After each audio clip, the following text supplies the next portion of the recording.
Thank you, thank you.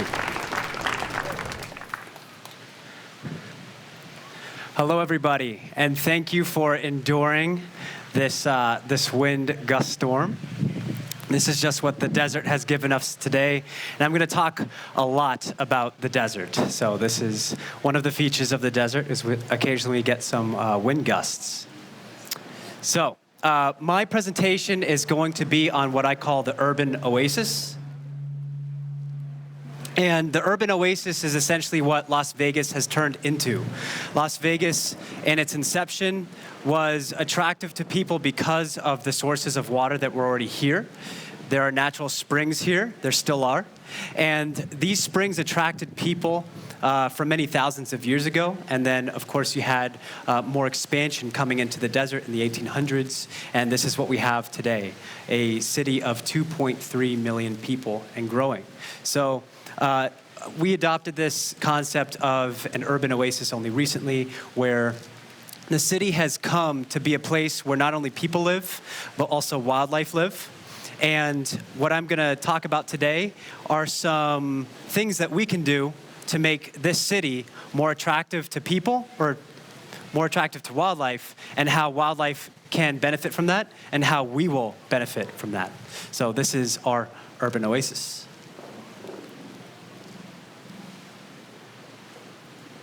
So the desert is a biome that is defined as a region that gets 10 inches or less of precipitation in the form of rain or snow annually. And in North America, we have 4 defined deserts. We have the Great Basin Desert to the north that is defined as having cold winters and seas of sagebrush. We have the Chihuahuan Desert of northern Mexico, southern New Mexico, and West Texas. We have the Sonoran Desert, our sister desert to the south, that has towering columnar cacti called saguaro cactus that adorn parts of Arizona, southeast California, Baja, and northwestern Mexico. And for us here, we are in the Mojave Desert. The Mojave Desert. And the Mojave Desert just doesn't begin at the edge of Las Vegas. No, we right now are in the Mojave Desert. And the Mojave Desert is a desert that receives about 4 inches or less of rainfall annually. It has cold winters, hot summers, occasional windstorms, kit foxes, desert tortoise, bighorn sheep, over 400 species of birds, 2,600 species of plants, one of them being an indicator species for the Mojave, only found in the Mojave, the Joshua tree. Out of the other 2,600 species of plants, 25% of them are endemic, meaning they're only found here in the Mojave Desert region. So deserts are partially defined by the fact that there's very little water here. Aridity is what makes a desert versus something like a rainforest or a temperate rainforest. So for us humans and animals, as we'll get to later, for us humans, we have turned to our rivers and we've turned to groundwater to source our water needs. And no river has done so much for us in sourcing our needs than the Colorado River.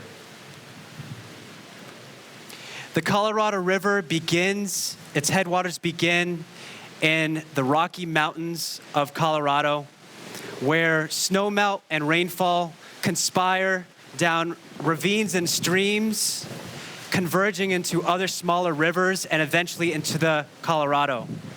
Meanwhile, in other adjacent mountain ranges and plateaus, you also have snowmelt every winter feeding into the Colorado River. You can think of these smaller streams and rivers as veins that run into the artery that is the Colorado River. And what I've just described, all of these streams and rivers, is the Colorado River watershed. And you can think of this as having an upper basin and a lower basin. I'm showing that here on our screen.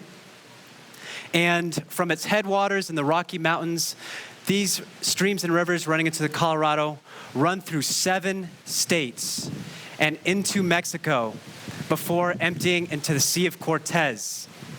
As it's doing this, it is passing through these 7 states. It is meandering through plateaus down from the Rocky Mountains, carving grand canyons into even grander canyons, and sculpting our landscapes. By the time it reaches the Sea of Cortez in Mexico, it is little more than a trickle. It didn't always used to be this way. That is because as it crosses 7 states and a small part of Mexico, it supplies water, energy, and sources our needs in cities and towns of these 7 states. Up to 40 million people benefit from it. So here in the desert, we don't have a lot of rainfall. We need to pull from our rivers, and this is the main river that we get our water from. And it's hobbling. There's less and less water making its way into Mexico every year because we are diverting it for agricultural needs. So what cities like Las Vegas have planned around for decades is we've planned with this assumption that we are always going to have the same amount of snowfall that's going to replenish the snows of those high Rocky Mountains that I've described here that would source the Colorado year after year. But that's no longer happening. We are in a drought, and the National Oceanic and Atmospheric Association not only deems this a drought, but they have elevated it to a mega drought. And the mega drought seems like it is here to stay, that there is no end in sight. So us humans, we need to adapt.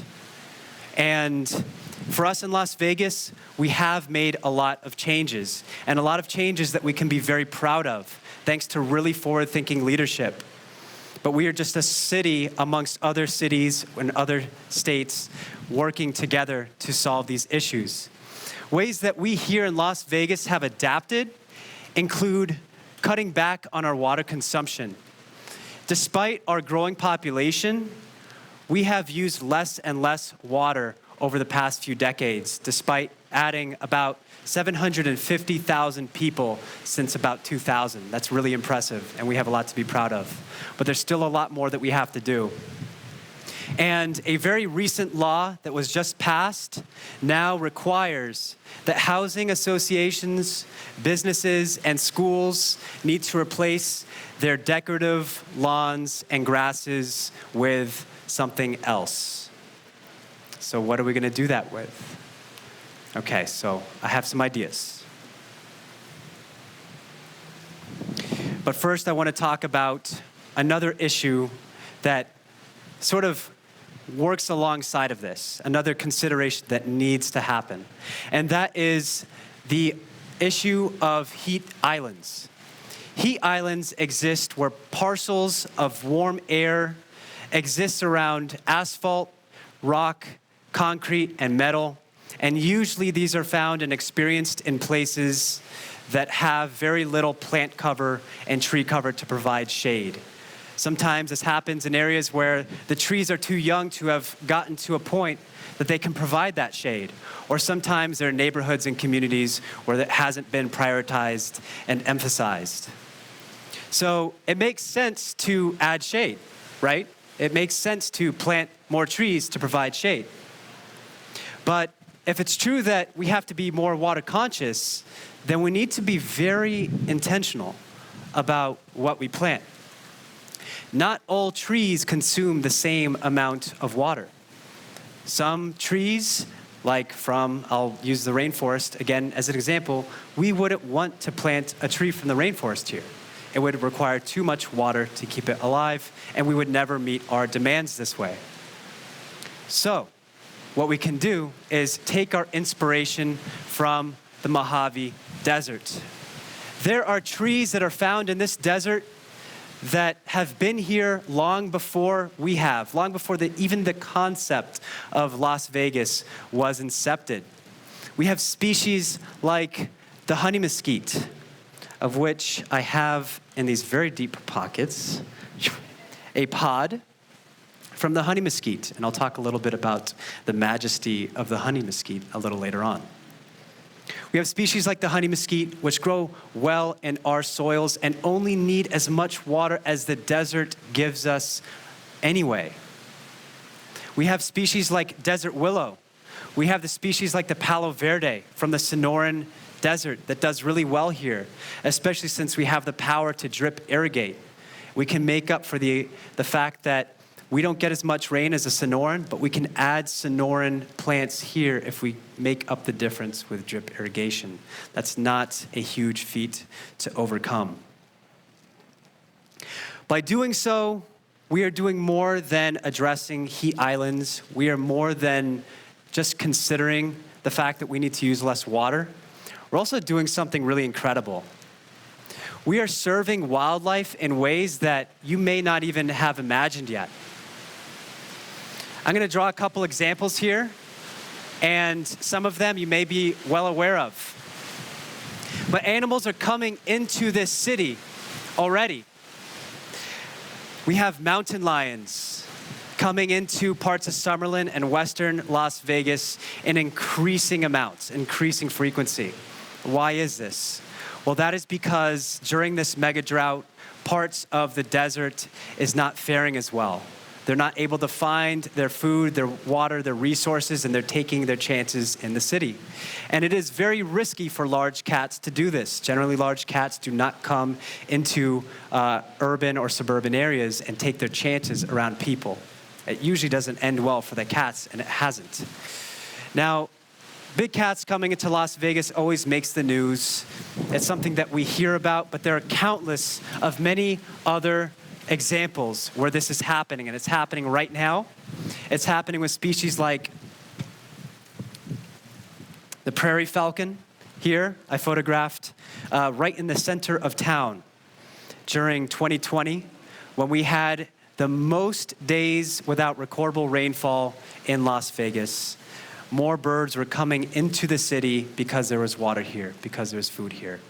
We have songbirds that migrate through here twice a year.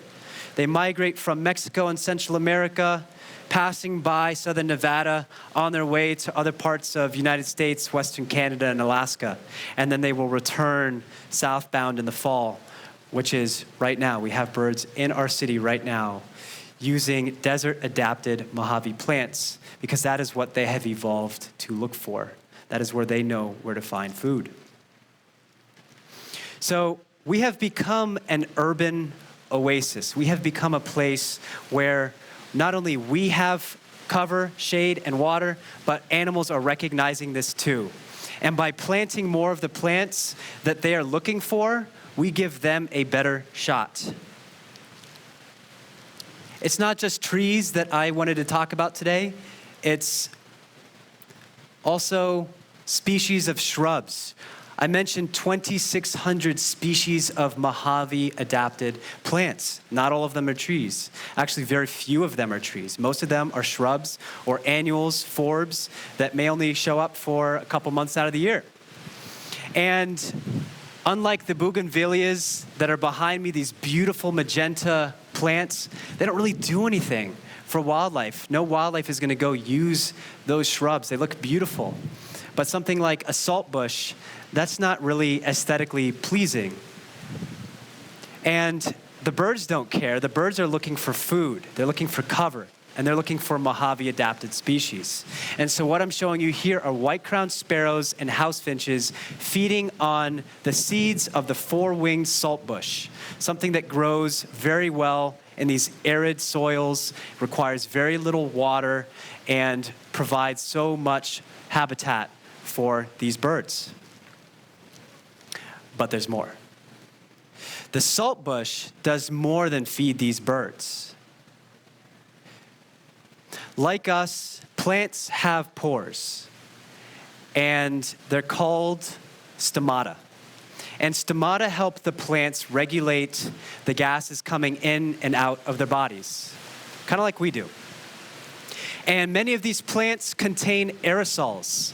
Sometimes we think of aerosols as kind of like a ick word, like we don't really like aerosols. But not all aerosols are bad. Some aerosols are benign, some are neutral. But I'm going to talk about some of the beneficial ones that come out of plants like this four-winged saltbush.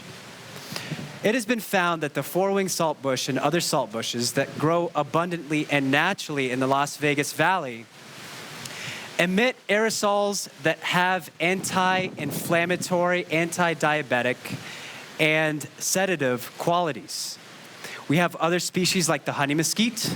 I'm holding up a honey mesquite pod here that has some other qualities like anti-inflammatory qualities.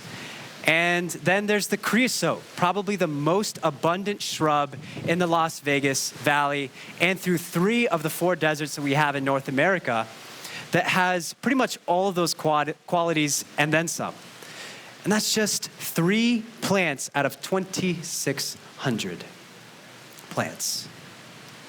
Now, these are just some of the things that change our brain chemistry momentarily. When we inhale them, they momentarily become parts of our chemistry.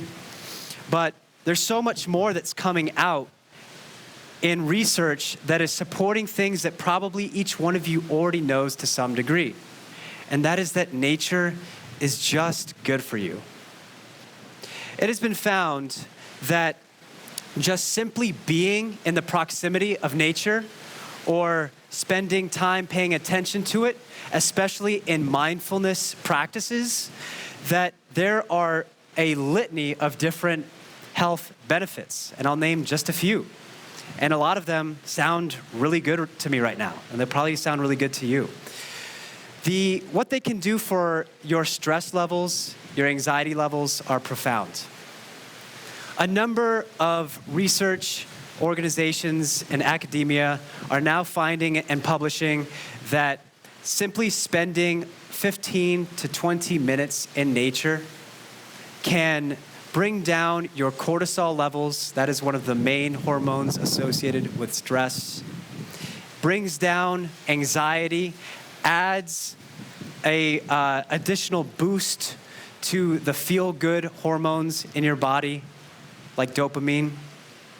And it has been found that in urban areas especially, anywhere that you have densely populated people, that any sort of time around parks or natural areas has been linked to decreases in substance abuse, domestic abuse, and pretty much all of the not so great things in society.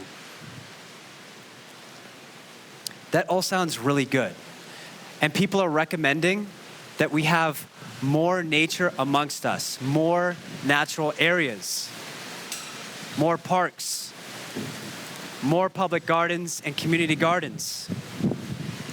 And so what I want to do now is pose something, and that is that nature doesn't need to be defined as a place that is unobtainably far away in wilderness.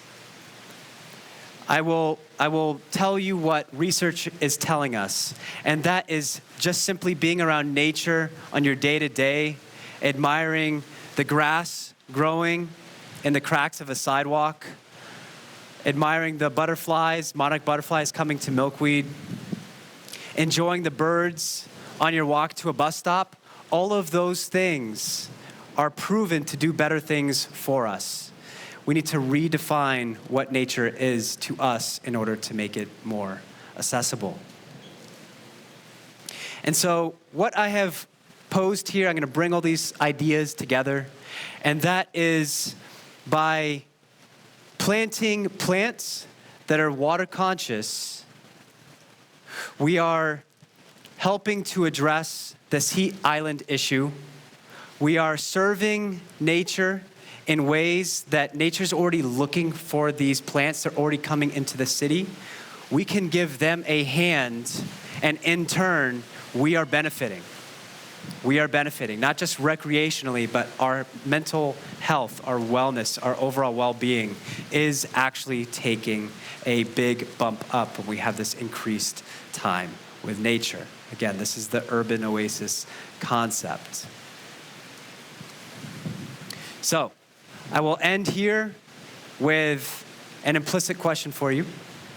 And that is, if you believe any of this to be true, or could be true, ask yourself, what will you do if there is less of this nature around?